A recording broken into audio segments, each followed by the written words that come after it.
Hola, ¿qué tal? Bienvenidos a Letras Habladas. El día de hoy, como siempre, me acompaña mi amiga y mi co-host, Aranza Sánchez Rivero. Ari, ¿qué tal? ¿Cómo estás? Hola Miguel, muy bien. ¿Y tú cómo estás? Bien, bien, feliz de la vida. Y bueno, no están ustedes para saberlo ni yo para contarlo, pero bueno, felicitar a Ari que la semana pasada cumplió cumpleaños, así que bueno, esperemos que se le haya pasado muy bonito en su cumpleaños. ¿Cómo te la pasaste? Bien, súper bien. Gracias. Ahí También por para, acordar. ahí para que le manden mensajes, ahí la, la escaltean y le mandan mensajes ahí para que la saluden por ahí. Este, el día de hoy tenemos un tema mega interesante a raíz de, bueno, a finales de año del año pasado, del 2021, se lanzó un telescopio. Ahorita vamos a platicar un poquito más a detalle sobre eso. Y a raíz de eso, ahí ya nos venimos a pensar y nos pusimos a reflexionar si estamos solos. Y pues bueno, detonándolo con el telescopio y con esta pregunta tan existencial y tan que increíblemente también, y que es algo muy bueno, abarca no solo la filosofía, sino también la ciencia y muchas otras ramas del saber. Entonces vamos a poner a platicar sobre eso. Así que después de la intro, comenzamos.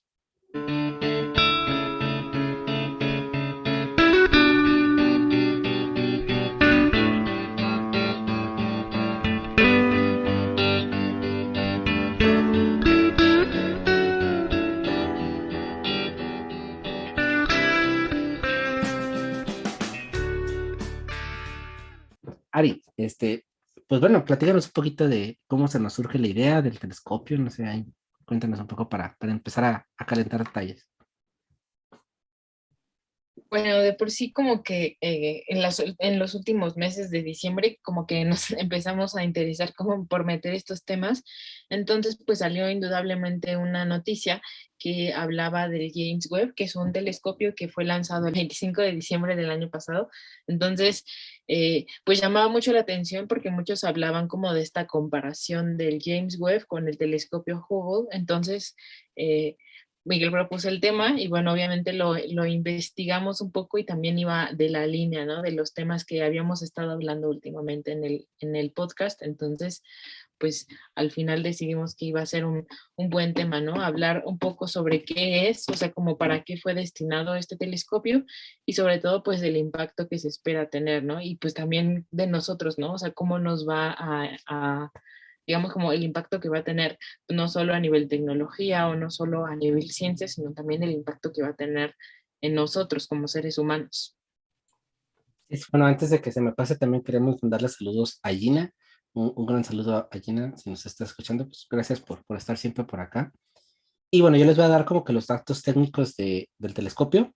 El telescopio, bueno, para empezar fue nombrado así, James Webb, porque, bueno, designa a la persona que que dirigió el programa Apolo de la NASA, así que, bueno, en homenaje a él es que designan el nombre del telescopio.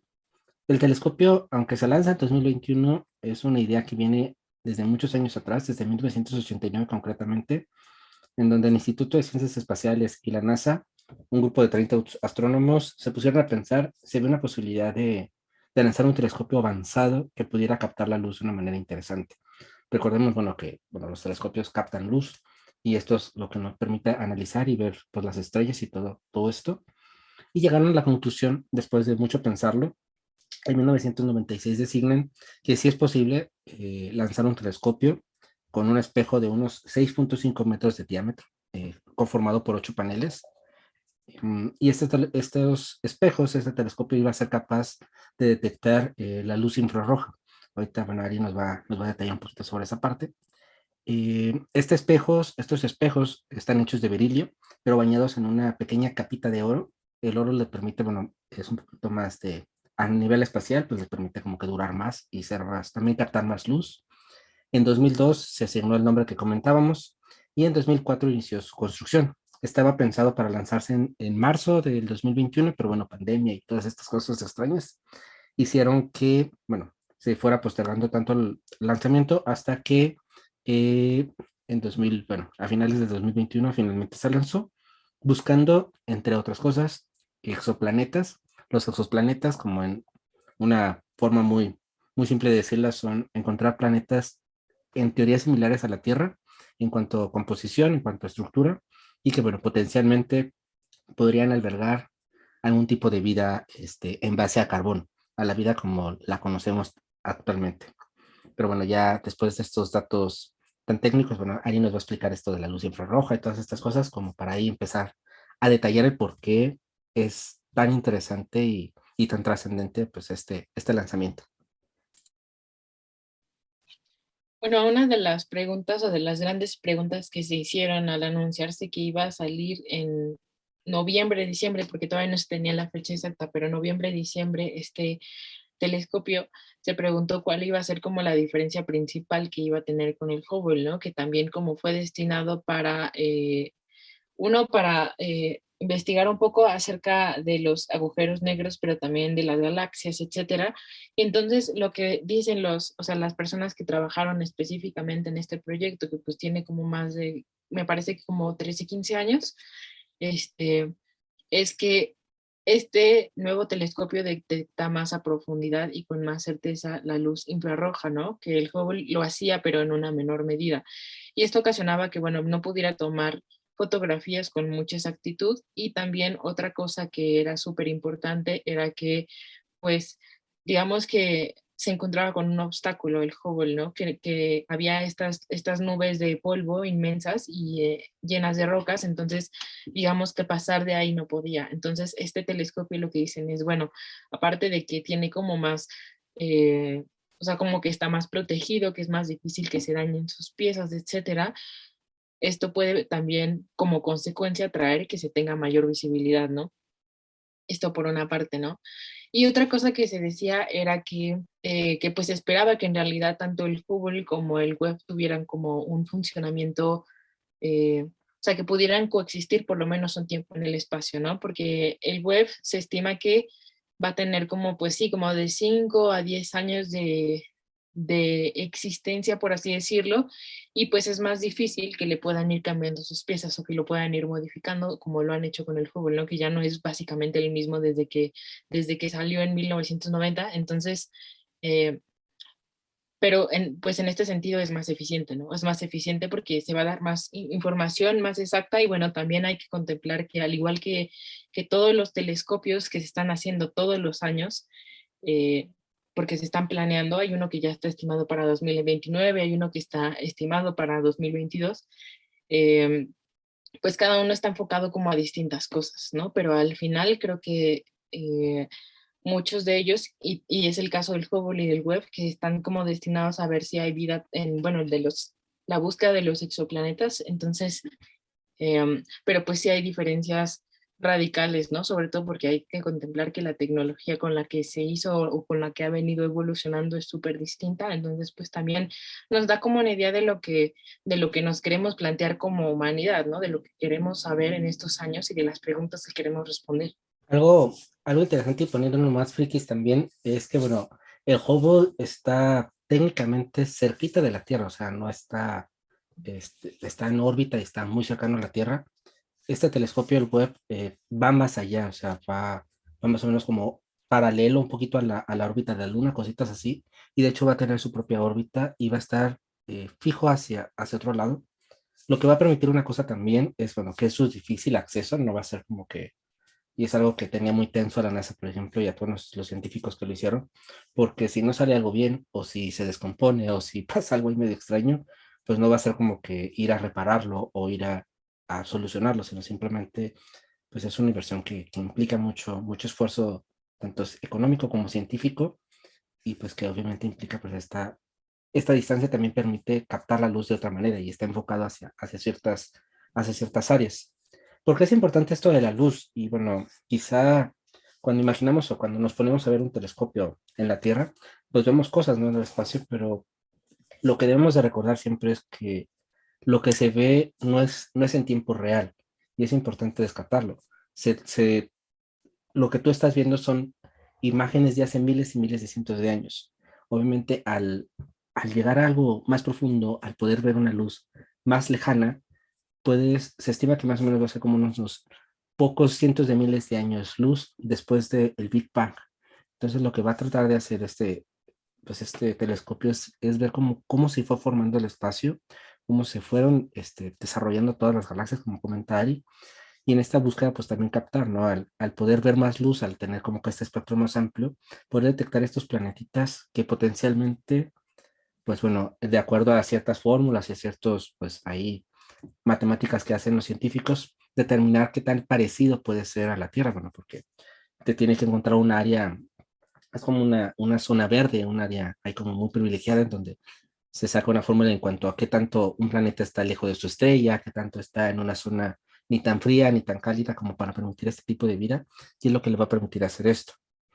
Eh, pero este lanzamiento del telescopio también nos llevó a pensar, y de ahí, bueno, parte también la reflexión, el cómo los seres humanos siempre estamos tratando de, pues, de encontrar algo, ya sea por un telescopio habitual, de esos que simplemente ponemos y vemos, ahora con los celulares, ¿no? Quizá con esta realidad aumentada incluso puedes ver las constelaciones.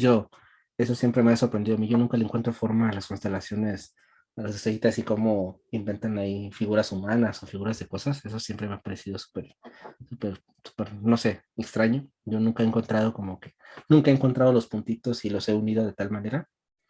Pero como también, por ejemplo, en 1977, de la mano de Carl Sagan, que es uno de los principales difusores de la ciencia, que lamentablemente últimamente me he dado cuenta que cuando he llegado a hacer bromas con gente, no sé, de 20 años o menos 22 para abajo, cuando vacilas sobre Carl Sagan o sobre, cuando dices, por ejemplo, esta diminuta mota de punto azul en el espacio, no conocen la referencia. Y es impresionante porque, bueno, Carl Sagan en esos años, en los 70, fueron los principales propulsores de la ciencia, de, de divulgar la ciencia de una manera tan potencial. Tuvo un programa muy interesante que se llamaba Cosmos, que después, bueno, hace poquito lo retomó Nat Geo con otro de estos científicos rockstar, Neil Armstrong, que ha dado como que este lavado de cara, pero como que la difusión de la ciencia en este sentido tan mainstream perdió un cierto apogeo y nos convertimos más o nos fuimos más a la ciencia ficción, nos fuimos más a estas películas medio extrañas de vida extraterrestre, pero no nos fuimos a a las bases. Eh, Carl Sagan en esos años, en el 77 y en el 79, lanzaron dos sondas, las Voyager, que principalmente tanto buscaban explorar los confines del sistema solar. De hecho, en el 2012 la sonda Voyager superó ya el sistema solar, nos ha mandado las fotos más nítidas de lo que es Plutón y lo que es Neptuno, las imágenes más claras que hay, más cercanas. También, al mismo tiempo que se lanzaron estas ondas, en ellas viene información, e iba información muy concreta y muy precisa sobre la humanidad. Son unos discos donde, bueno, viene información desde música, saludos en muchísimos idiomas, sonidos de la Tierra, información de la raza humana. Y eso nos llevó a pensar, Ari y a mí, en la trascendencia, en cómo buscamos como que mantenernos vigentes de alguna manera, porque esta zona, por ejemplo, se lanzaron en el 77, siguen en el espacio vagando, ya van sin rumbo fijo, no los podemos controlar, y en teoría, ya sea que alguna civilización lo encuentre, ya sea que nosotros mismos nos vayamos de la Tierra y vayamos como con Wall-E en una nave espacial y flotemos, quizá algún día nos podamos encontrar. Y esta parte es lo que nos llama interesante a Ari y a mí. No sé tú, Ari, cómo ves bueno, todo lo de la divulgación y, bueno, de esta parte de empezar a trascender como humanidad. Sí, como que esta parte que comentas de la divulgación se me hace súper interesante porque sí es cierto, estaba leyendo apenas como un artículo de una de las, bueno, era una entrevista de una de las que participan como en este proyecto del James Webb y ella cuenta que justo su motivación había sido por el programa de Cosmos, ¿no? Con Carl Sagan, o sea que ya lo había visto desde chiquita y que entonces se había entusiasmado mucho y ahí se había metido muchísimo a la astrofísica. Entonces, y bueno, me ha tocado también como leer casos de otros científicos que han estado también, bueno, sí, de astrofísicos o físicos que están en la NASA y que justo este programa fue una motivación. Entonces, uno por fuera quizá podría ponerlo como que estos tipos de programas ya no son, como que no son trascendentales, pero pues creo que yo que pues no, o sea, como que sería caer o dar una opinión como demasiado fácil, ¿no? Porque bien sabemos que cuando somos niños somos como esponjitas. Entonces, lejos de que este proyecto de Cosmos, creo yo que, aparte de la divulgación, que yo creo que era un pilar súper importante, creo que una de las cosas más impresionantes es que le podía dar a la gente como esta motivación, ¿no? Como esta esperanza, ¿no? O esta pasión por entender a lo mejor algo que nunca en su vida se habían metido a investigar. Entonces, se me hace súper interesante y también como analizándolo en la actualidad, pues ya no nos encontramos programas así, ¿no? O sea, por lo menos ya muy pocas personas ven televisión abierta, ¿no? Que era donde se pasaba este programa. Entonces, creo que ha tenido como también su lado bueno esta parte de Netflix, ¿no? Y de todas estas plataformas en donde suben películas o documentales, pero la desventaja de eso es que, bueno, ya no es como que prendas la televisión y te encuentres un programa o un documental que te llame la atención y que decidas verlo en ese momento, ¿no?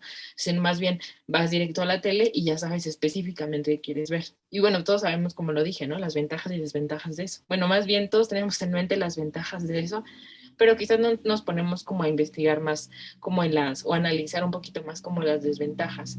Entonces, creo que pues algo súper interesante sería como en estos proyectos que quizá luego podríamos hablar, ¿no? Que hay muchos proyectos en YouTube, muchos youtubers que me tocó ver a mí, que hacían divulgación de física o divulgación, por ejemplo, de las ciencias en general, pero quizá muchos estudiantes llegan a ellos justo porque tienen materias relacionadas con eso, ¿no? Pero pues sí, hasta cierto punto te pones como a reflexionar, ¿no? En lo importante que es la divulgación científica y creo que la verdad, bueno, ahorita ya lo vemos como más como canalizado hacia YouTube, ¿no? Hacia distintas plataformas, pero pues sí, o sea, lo importante que es. Y bueno, creo que hasta eso no vamos como en tan mal camino porque muchas personas por lo menos se enteraron de este lanzamiento, ¿no? Del telescopio. Entonces, creo que falta obviamente mucho, pero creo que por lo menos, quizás en otra época podríamos pensarlo como distinto, ¿no? Digo, bueno, a mí no me tocó como tal ver el programa de Cosmos, sino ya después y cuando ya estaba yo un poquito más grande, pero creo que hubiera sido como bastante interesante, ¿no? Como que quizá mi generación hubiera crecido con este interés, ¿no?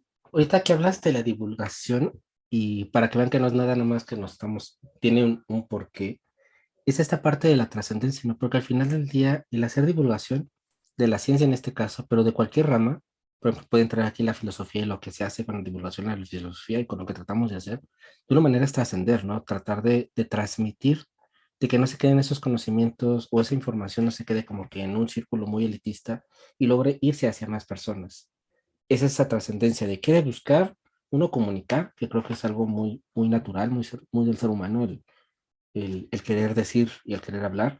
Y otra parte es este hecho, ¿no? De cómo, bueno, en este caso los astrónomos llegaron a, pues a la ciencia, a su rama por estos programas, y cómo quizá otras ramas o otras especialidades pues también llegan, ¿no? También, bueno, por ejemplo, yo me acuerdo mucho que antes pasaba incluso en la televisión abierta, el Érase una vez la vida, que motivó a muchas personas a meterse en medicina por cómo se divulgaba de una manera cómica y divertida, pues, lo que es las ciencias naturales, lo que es la anatomía humana, el cuerpo humano, y cómo esto llevó a muchas personas a hacerse médicos o a interesarse por la medicina.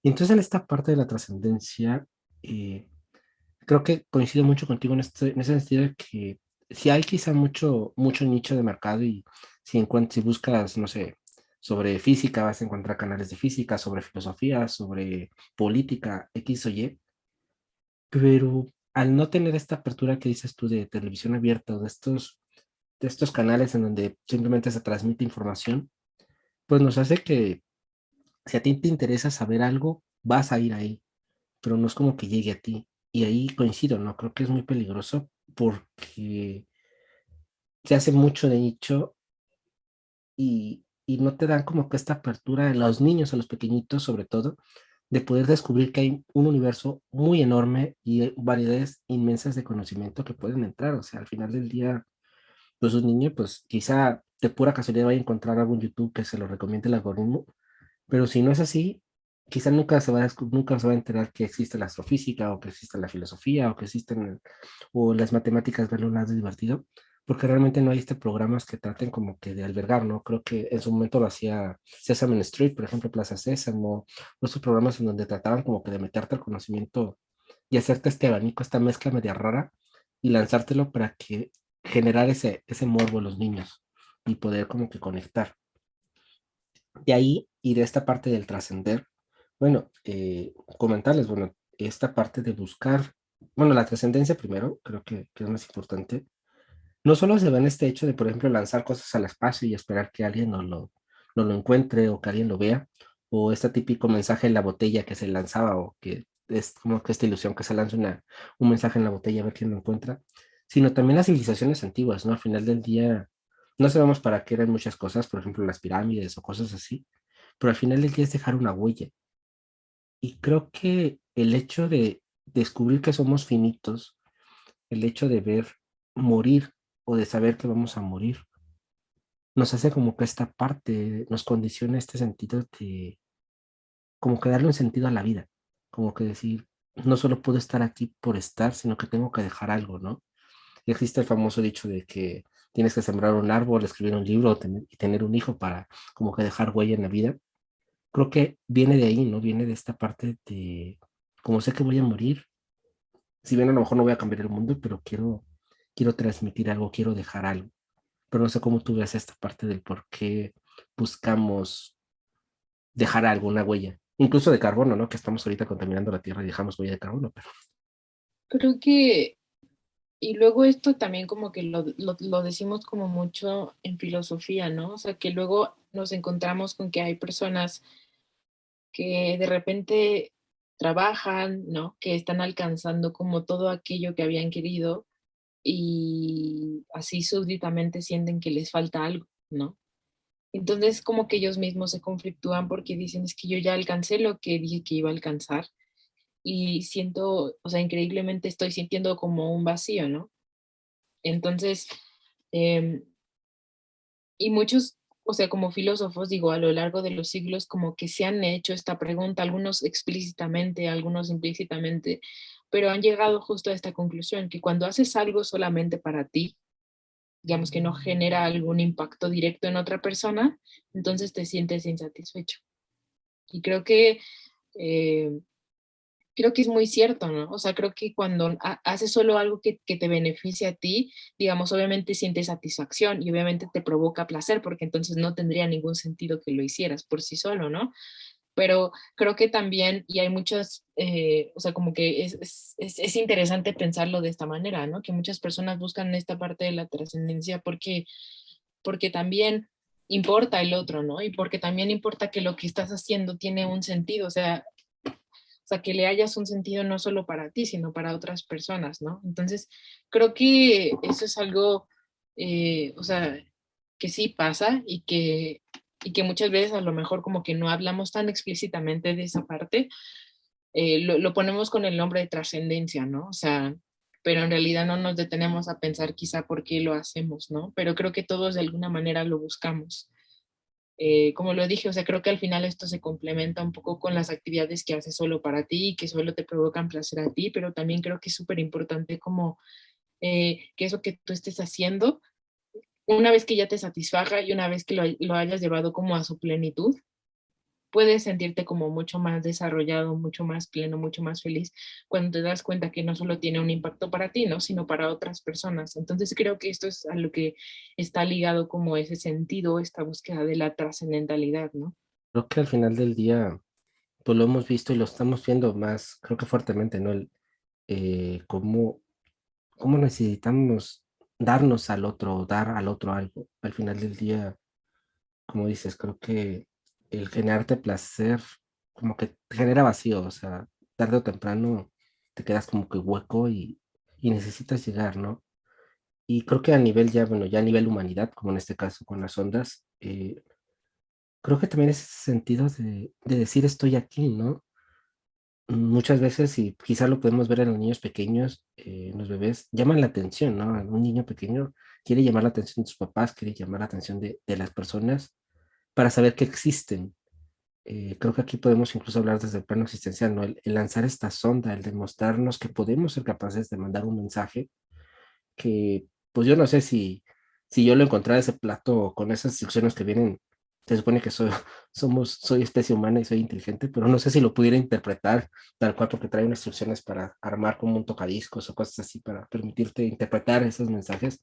Yo no sé si encontrar ese disco con los conocimientos que yo tengo, si lo pudiera hacer viendo esas instrucciones. Ahí me pongo a dudar yo de mi inteligencia, pero en teoría es mandar este mensaje de decir estoy aquí, estoy presente, ¿no? Existimos como especie, como humanidad. Somos algo, somos un ente que deja un legado, que deja un porqué, y que esta existencia de la Tierra no es como que simplemente es un pasar, no es como que tenemos esta hambre de no ser como esos dinosaurios que simplemente dejaron sus cosas y sus huesos y nada más vemos ahí, sino que simplemente lo vemos desde el paleolítico, ¿no? Todas estas pinturas rupestres, todos estos sentimientos que a veces no hay no tienen un sentido útil en ese sentido práctico de, porque se pusieron a pintar cosas en una cueva para simplemente hacer algo, pero es este simple hecho de decir estuve aquí o a veces nosotros lo escribimos, ¿no? Como vemos, no sé, en los baños, en un gran escenario o en algún lugar, el fulanito estuvo aquí, rayado, ¿no? Que a veces grafiteamos, a veces se hace como este vandalismo, pero ese sentido de decir estuve aquí, existí, fui algo y me hice presente. Entonces creo que estas ondas nos hablan de esta parte, de esta necesidad de demostrar que existimos.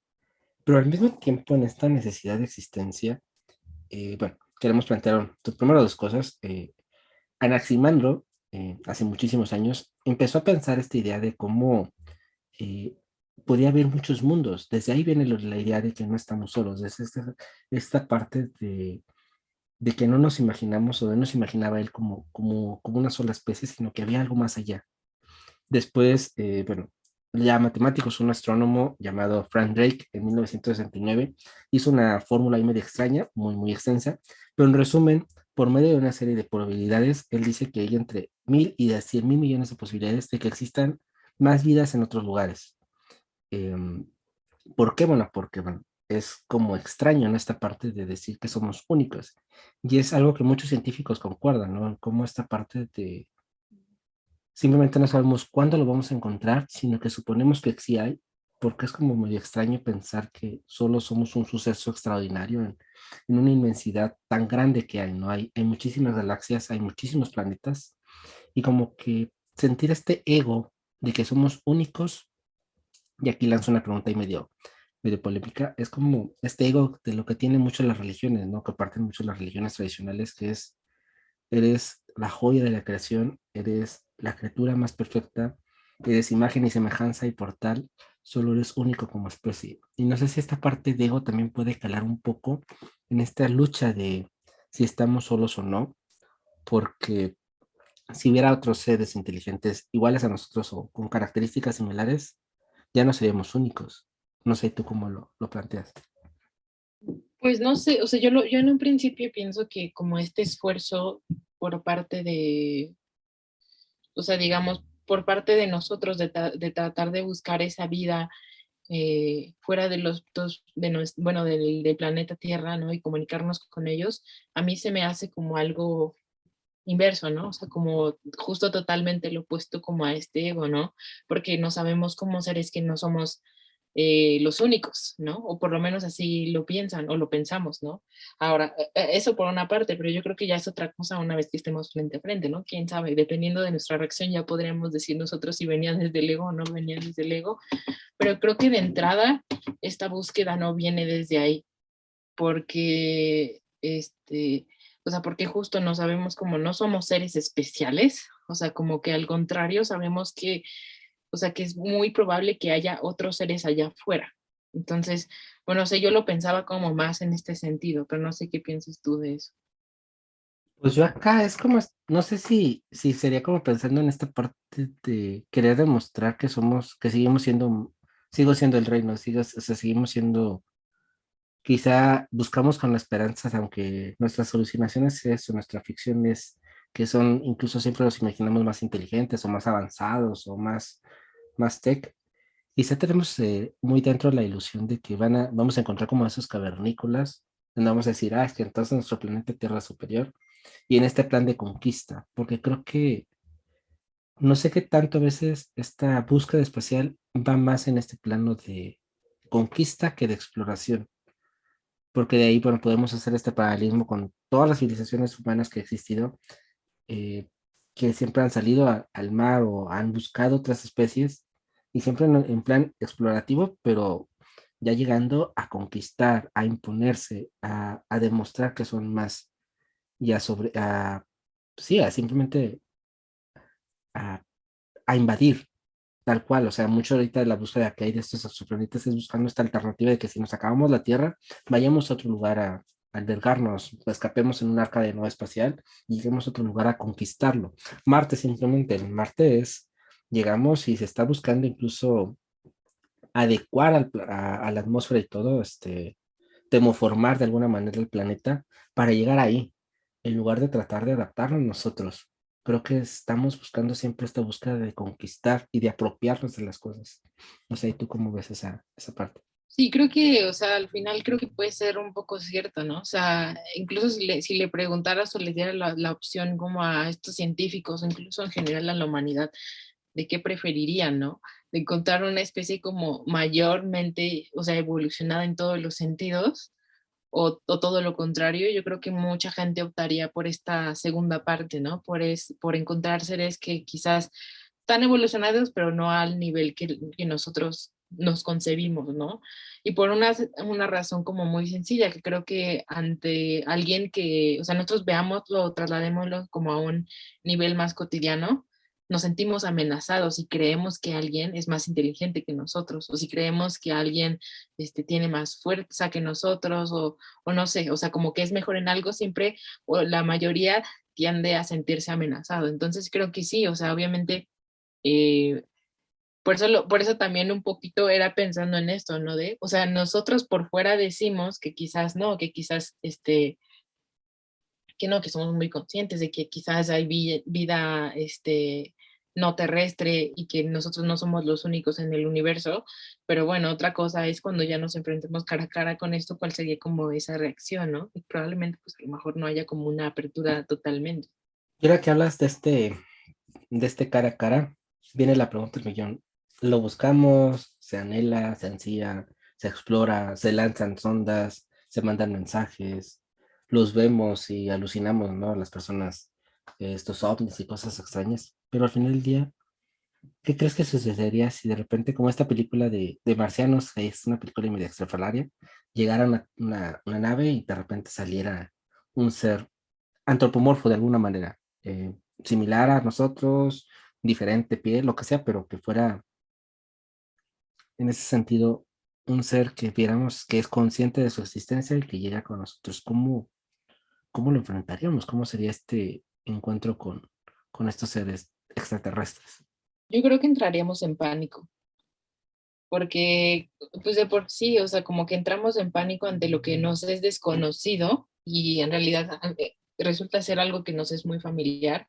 Entonces, si nos encontramos con algo que en primera nunca nos habíamos preguntado, o sea, porque muchos sabemos como de este eterno debate que existe, ¿no? De si somos los únicos seres en el universo, algunas personas dicen que no, y sí, pero digamos, este debate siempre está por fuera, o sea, siempre es como de, ok, lo pensamos, pero en realidad creemos que está muy lejos de que nosotros lo podamos comprobar. Entonces, creo que si algo así pasara, muchos sí entraríamos en pánico, ¿no? De decir, es que, ¿y ahora qué sigue? ¿Y ahora qué va a pasar? Aunque, pues no sé, creo que sí, digo, yo no lo investigué, pero estoy 100% segura de que por lo menos hay un plan para, en ese caso, qué se tendría que hacer, ¿no? O sea, por parte de los estados, o sea, qué pasos tendrían que seguir.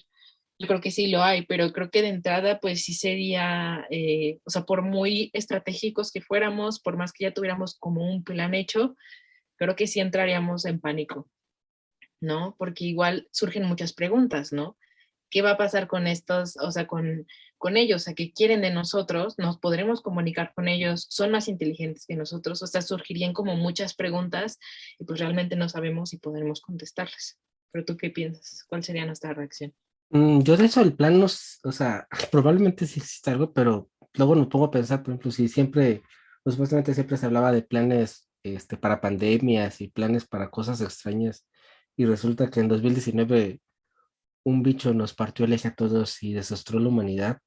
No sé qué tanto un plan pudiera ser realmente efectivo en alguna dimensión. O sea, al final del día, creo que nadie, por ejemplo, nadie se imaginó las consecuencias y cómo iba a evolucionar lo del COVID.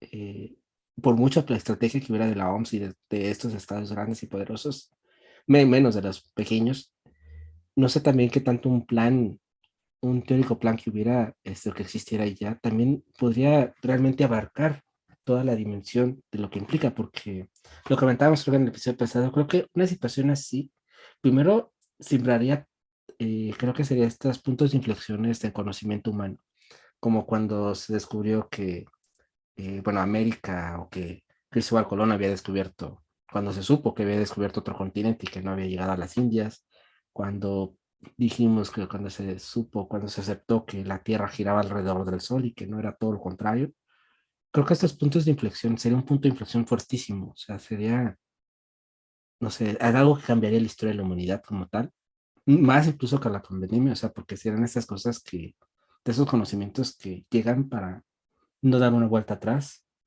Y de ahí yo siempre algo que me pregunté desde las religiones, ¿qué pasaría con la religión? O sea, porque al final del día, todas las religiones, al menos las monoteístas, al menos las abrámicas, pues te plantean que el hombre es, pues, el culmen de la creación, el ser humano es como esta criatura única, extraordinaria, imagen y semejanza de Dios. ¿Qué pasaría con ellos? O sea, creo que ahí sería un, no sé, una teología alienígena o cómo explicaríamos entonces que Dios haya creado otros seres inteligentes, capaces como nosotros. No sé esta parte, ¿cómo lo ves tú en esta dimensionalidad, incluso teológica? Creo que muchas personas lo ven como algo separado, pero quizás esto, o sea, es que se me haría como una revolución copernicana, o sea, como de ese estilo, ¿no? O sea, justo cuando Copérnico postuló, ¿no? Que, o bueno, incluso cuando, o sea, todos estos paradigmas que se han roto a lo largo de la historia, ¿no? Pero, por ejemplo, cuando se estableció que en realidad el centro del universo no era la Tierra, sino el Sol y que la Tierra giraba, también hubo un cambio de paradigma. Y es que muchos hemos olvidado que cuando, o sea, como que a nivel física, a nivel, digamos, como ciencias, algo cambia y tenemos un descubrimiento nuevo, eso impacta directamente en la percepción que tenemos de nosotros mismos como seres humanos. Entonces creo que evidentemente ahí, aunque no nosotros, digamos, no lo vislumbráramos ahorita como que podría impactar en ese sentido, sí generaría un cambio de paradigma muy grande. Y por eso creo que igual, o sea, como que concuerdo en esta parte que dices, ¿no? Imagina, entonces, si de por sí el COVID, cuando llegó, cambió muchos ámbitos y nuestra forma de pensar en muchísimos sentidos, ¿qué va a pasar con algo así, no? Porque al final el COVID es algo que pasa como a nivel, eh, eh, no sé cómo decirlo, de como en el planeta Tierra, ¿no? Como intrauterino, porque al final pensamos es como nosotros aquí nacimos, aquí crecimos y aquí nos vamos a morir.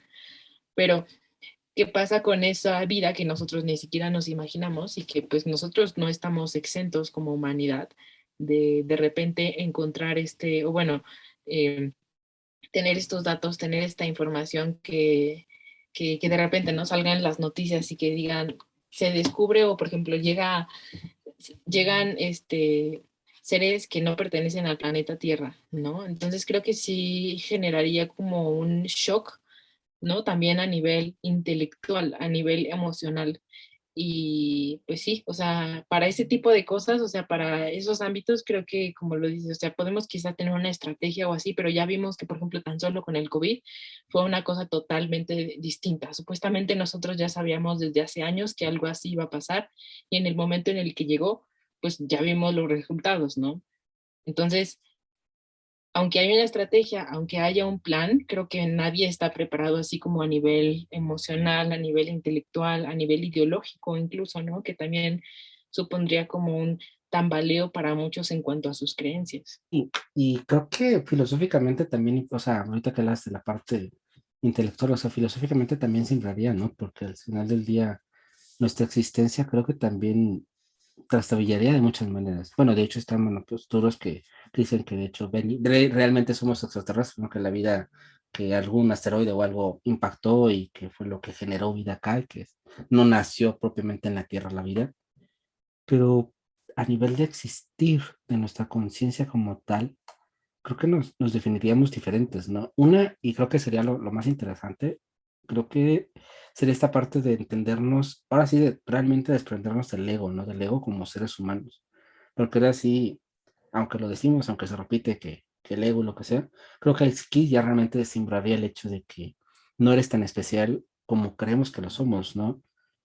Porque de una otra manera en la Tierra el ser humano siempre sigue estando en un peldaño arriba de los animales, en cuanto a intelecto, en cuanto a comportamientos, en cuanto a acciones morales, éticas, siempre, por más que se discute mucho esta parte de que si hay ética o no en los animales o lo que sea, incluso el lenguaje que se maneja, que se establece como algo exclusivo del ser humano, al entender o al descubrir que tenemos, que hay otra vida, que hay otros seres inteligentes con esas mismas capacidades o con capacidades similares, no sé, o sea, también sería aquí creo que la parte interesante es definir qué es lo que nos haría decidir que esos seres son inteligentes en ese sentido estricto iguales a nosotros, o sea, porque al final del día, no sabemos un simio, que sabemos que compartimos genéticamente cosas y sabemos que quizás son seres cercanos a nosotros, lo que sea, pero todavía los separamos, ¿no? ¿Qué nos haría definirnos al otro, al otro o a lo que sea que nos encontramos enfrente para que dijéramos, ah, este sí es, no es humano quizá, pero sí es, no sé, mm, humano, no, ni humanoide, no, no sé, sería inteligente, inteligencia. ¿Qué piensas tú que serían como que esas características que lo podrían posicionar en este estatus del ser humano en cuanto a todo lo que nos hace seres humanos? Pues esta pregunta que planteas es súper interesante porque, no sé, creo que sí nos encontraríamos como con esa problemática, ¿no? A mí se me hace como que trataríamos, digo, en nuestros términos, como si tratáramos de comparar a una abeja con un perro, ¿no? O sea, ¿cuál es el punto de comparación, no?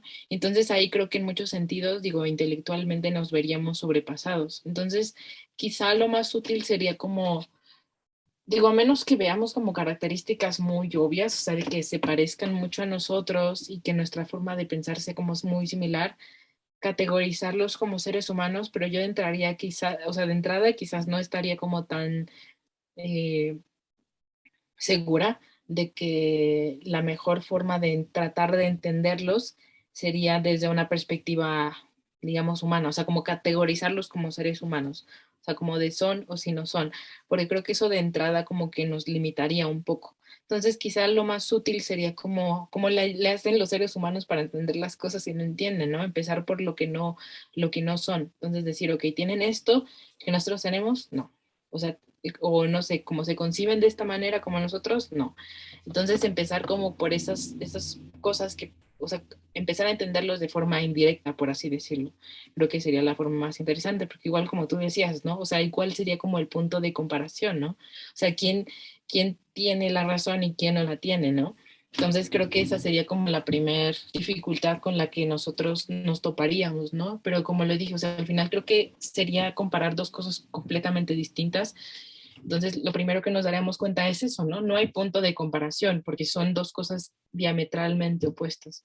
Y creo que yo que sería como que más interesante analizarlo desde el punto de que, bueno, ellos no son seres humanos hasta donde nosotros sabemos, a menos que ellos digan que también son seres humanos, lo cual sería muy loco, pero creo que de entrada decirlo así quizá nos puede acercar muchísimo más a la comprensión de eso. Y bueno, hay que tener en cuenta que si ellos también como tienen esta capacidad como o sea, que son conscientes de sí mismo y de lo que, y de dónde están un poco, tendrían que hacer ese mismo trabajo, digamos, o sea, ellos con nosotros, ¿no? Entonces, quizás a nosotros, pensándolos desde esa perspectiva, diríamos, a nosotros nos gustaría más que nos trataran de entender por lo que somos nosotros y no en términos de lo que ellos entienden que somos, quizá.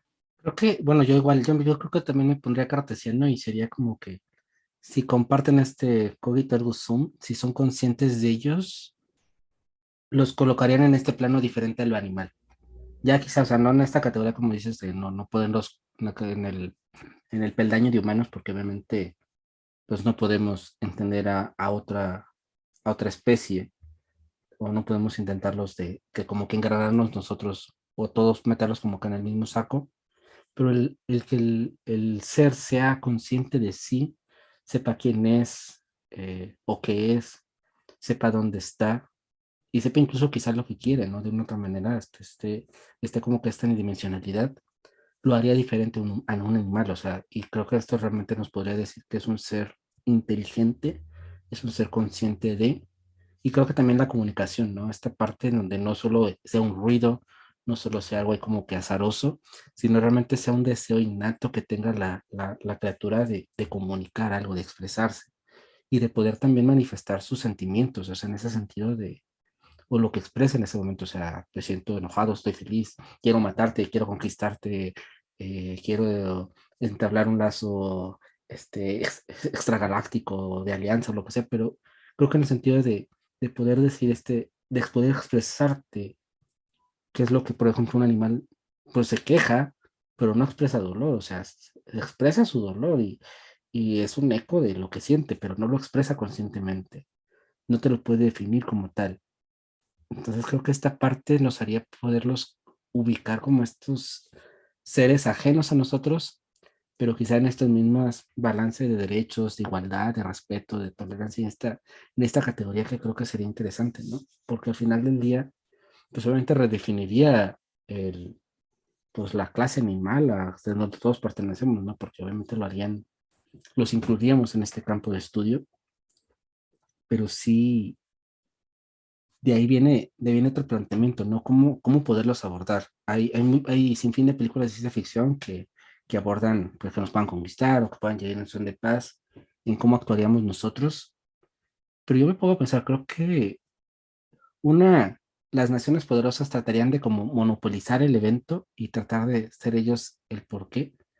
Y otro sentido, cómo encontrar, por ejemplo, a un embajador, ¿no? Al final del día, siempre en las películas vemos que los gringos son los embajadores pues de no sé, del contacto alienígena o son los que se enfrentan o en su momento, no sé, quizás la potencia sea China en ese momento y sean los chinos, lo que sea, pero ¿cómo definir a un embajador de la humanidad? Creo que sería interesante, ¿no? ¿Qué nos podría representar como humanos? Como ahorita si estuviéramos en 2022, bueno, estamos en 2022 y se presentara esta situación, ¿cómo tú definirías quizá este embajador o embajadora bueno, este mono o esta mona va a ser la persona que va a hablar con esos seres y va a decir que va en nombre de la humanidad? Porque creo que sería, bueno, sería muy interesante esta parte, ¿no?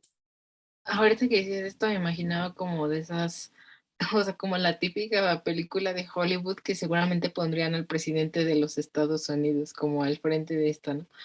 Pero es que es raro porque, por ejemplo, en muchos casos, cuando se designan como embajadores o así, son personas que o sea, que las designan así porque ya tienen experiencia.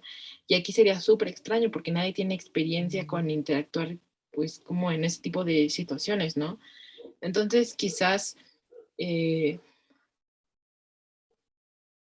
no sé, o sea, quizás, o sea, como que me pongo a pensar que lo primero que haría sería, bueno, en caso de que aterrizaran como en algún lugar en específico, eh, pues obviamente quizá las personas que como que tienen un poco más de conciencia de esto o de lo que puede pasar en, digamos, o sea, ya no a nivel planetario, ya no a nivel como terrenal, sería como los físicos o los astrofísicos, pero igual, o sea, sería como muy lejano a tratar de encontrar a alguien, ¿no? Entonces, pues quizá yo creo que lo que pasaría es que se abogaría por una, o sea, en vez de una sola persona, como por ciertas organizaciones, ¿no? Que lo más cercano que se me ocurre serán como organismos como la ONU, como la OTAN o algo parecido, ¿no? O sea, pero igual, no sé qué pasaría ni cuál sería el abordaje, pero creo que, o sea, en primera lo que se trataría de hacer sería como hacerlos sentir recibidos, por así decirlo, ¿no? Para que, es como cuando alguien llega a tu casa, digo, y la mayoría digo, si no vives en México, ¿no? Pero que alguien llega a tu casa y no sabes quién es, pero obviamente lo que menos tratas es como de crear problemas en eso. Entonces yo pienso que lo primero que, incluso a nosotros, ¿no? O sea, si nosotros fuéramos a otro lugar, creo que nos gustaría ser recibidos, por lo menos, ¿no? Entonces, creo que sería así y acercarnos como con una genuina curiosidad, porque seguramente ellos también lo tendrían. Y obviamente pues cuidar como esta parte de, o sea, no porque se vea que tienen buenas intenciones quiere decir que sea así, ¿no? Entonces, pero igual sería como muy interesante pensar como, pues no sé, yo no pienso en una sola persona, sino como en una organización igual que represente como los intereses de todas las personas en este sentido. No sé qué piensas tú de esto. En ese sentido, no sé si fueran científicos, porque creo que ellos lo harían más con el morbo natural de un científico, y no sé qué tan bueno podría ser eso. Creo que quizá aquí, y sin hacernos goles a las ciencias sociales, no sé si un antropólogo, filólogos, incluso sociólogos, podrían entrar como que esta parte en donde entrarían con una curiosidad pero diferente, porque ese tipo de personas, uno, están acostumbrados a ver otras culturas de una manera no morbosa en este sentido, o como se entiende la palabra morbo, ¿no? Sino en este sentido de genuina curiosidad, de genuino entendimiento por el otro, de genuina empatía. Y creo que quizá algo así pudiera como que quizá ser menos conflictivo, porque al final del día, pues científicos pues van a obedecer incluso también pues se ha visto, ¿no? Siempre se ve a los intereses políticos, a estos intereses los que van más allá de lo normal. Obviamente muchos organismos también creo que lo harían más en un plano político, en un plano de colgarse la banderita. Y sí siento que va más por este plano de, creo que los más empáticos podrían ser las ciencias sociales, ¿no? Incluso hasta un filósofo se pudiera colgar por ahí y abordar como este sentido de poder valorar esta parte de la conciencia, del ser, del cómo conciben ellos el pensamiento, ¿no? Porque de ahí el poderles entender de esa manera, que algo que no va a dar la ciencia, porque la ciencia nos van a explicar el combustible o las naves espaciales o lo que sea. Creo que el entenderlos ya como seres es lo que nos permitiría pues evitar un conflicto, ¿no? Y hacerles sentir esta parte de empatía y de que son bienvenidos o bienvenidas estos seres. Y bueno, Espera, para... antes de eso, te quiero interrumpir, pero creo que ahorita, o sea, concuerdo completamente con lo que dijiste, pero, ¿sabes? Se me ocurrió como esta parte de los comités de ética que hacen, en donde literalmente creo que una buena representación sería cuando hacen, no sé, que está un médico, de que está un abogado, de que está un filósofo, de que está un ciudadano, ¿no? O sea, un agricultor, creo que sería eso súper interesante. Y ya, esa era mi Ah, parte. sí, sí, sí, sí, hay que proponer el club ¿qué sería el C Club de Ándale, bienven CB, no, Club de Bienvenida Alienígena, bueno. ándale, eso estaría genial.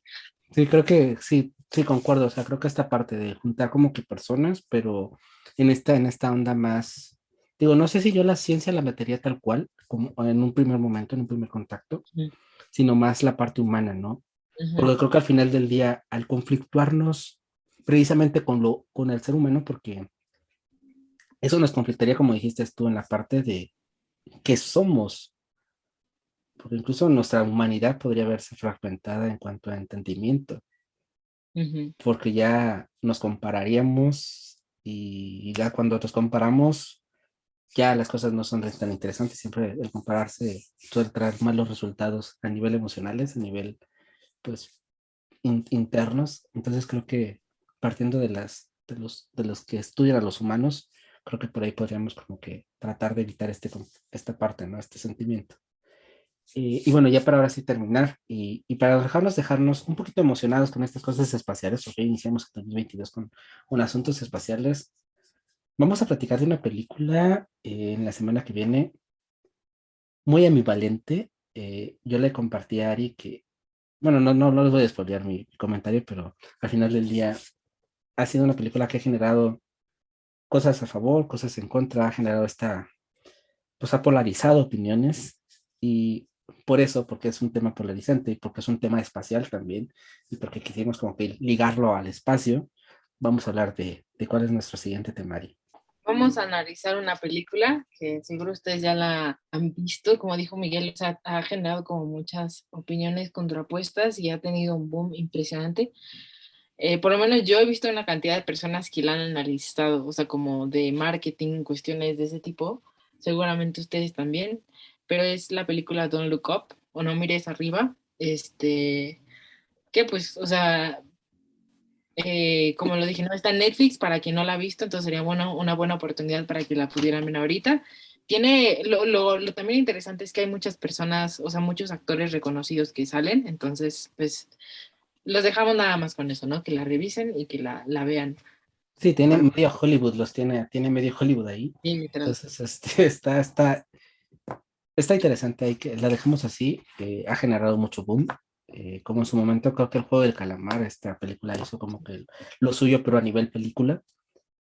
Con el juego Calabarro nos metimos porque no nos interesó verla, pero bueno, sí, no nos dio, bueno, a mí, eso lo compartimos él y yo personalmente, tanta violencia gráfica, como que, no sé, este, no empatizamos, pero esta película es especial y bueno, generó este morbo, así que vamos a analizarla y vamos a ver pues nuestro punto de vista y por qué pensamos que es buena, por qué pensamos que es mala o qué les hubiéramos sugerido a los guionistas y todo esto. Así que los esperamos la siguiente semana en Otras Tres Habladas para platicar de No mires hacia arriba. Gracias, Ari. Gracias.